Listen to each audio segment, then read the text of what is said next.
الحمد لله وكفى وسلام على عباده الذين اصطفى اما بعد فاعوذ بالله من الشیطان الرجیم بسم اللہ الرحمن الرحیم۔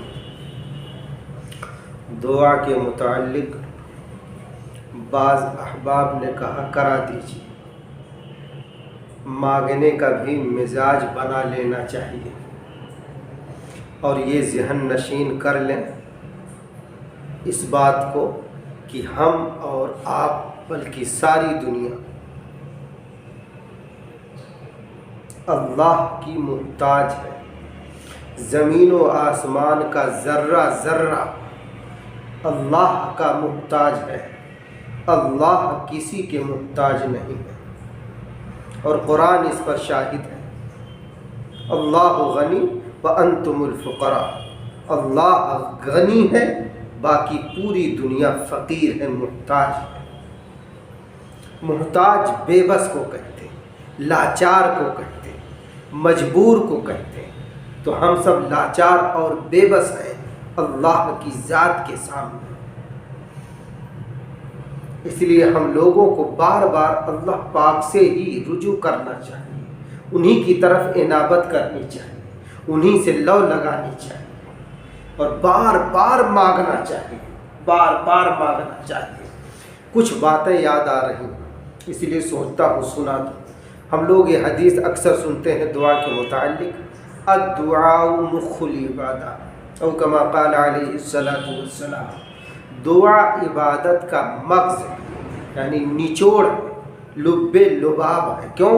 کیونکہ دعا میں بندہ اللہ کی طرف ہمتن پوری توجہ کے ساتھ وہ متوجہ ہوتا ہے، اس بات کا اسے ادراک ہوتا ہے کہ میں اپنے خالق اور مالک سے مانگ رہا ہوں۔ اس لیے ہم سبوں کو بھی، جمعہ کی رات ہے، برکت کی رات ہے، ہم سبوں کو بھی اللہ کی طرف پورے دل کے ساتھ توجہ کرنی چاہیے اور ہمارے دل کی توجہ ہونی بھی چاہیے۔ اب سن لیجئے دعا کے متعلق دعا کیا ہے۔ حدیث پاک میں آتا ہے کہ جس کو دعا کی توفیق ہو گئی اس کے لیے قبولیت کے دروازے کھل گئے۔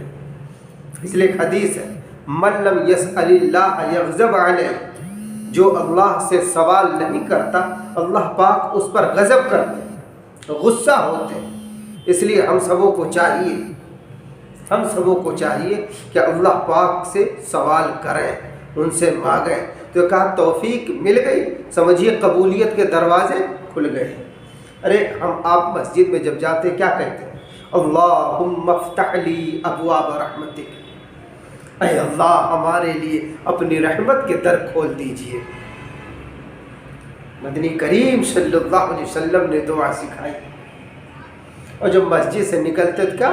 اللہم انی اسألک من فضلک، اے اللہ ہم آپ سے آپ کے فضل کا سوال کرتے ہیں۔ اللہ پاک فضل فرما دیں، بس سمجھیے کہ زندگی وصول ہو گئی۔ اسی لیے ہمارے پیر و مرشد حضرت خواجہ مفتی محمد حنیف صاحب سب کہو رحمت اللہ علیہ کہتے تھے کیا؟ فضل کریاں تو چھٹیاں، عدل کریاں تو لٹیاں۔ وہ اپنے حضرت کی بات سناتے تھے کیا؟ فضل کریاں تو چھٹیاں، عدل کریاں تو لٹیاں۔